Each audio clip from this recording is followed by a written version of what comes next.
त एमाले हुँ म त एमाले हुँ म त हामी घन्टी के को घन्टी बिर्ता भत्ता कसले दियो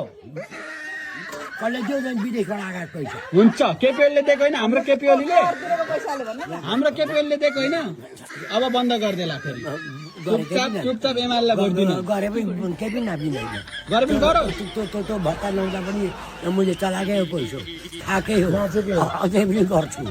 त्यस्तो बुढाबुढीलाई पाल्ने भत्ता दिने भनेको एमाले हो क्या बा होइन त्यो यार भात पकाएर दिएको छैन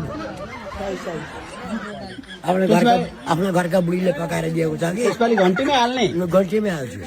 हेत्तेरी अनि बुढाबुढीले त एमाले हाल्छ नि त हौ हाल्दैनन् अहिले चाहिँ हाल्दैनन् किन हाल्दैन विश्वास लिनुपर्छ किन चाहिँ हाल्दैन नि त अब किन हाल्दैन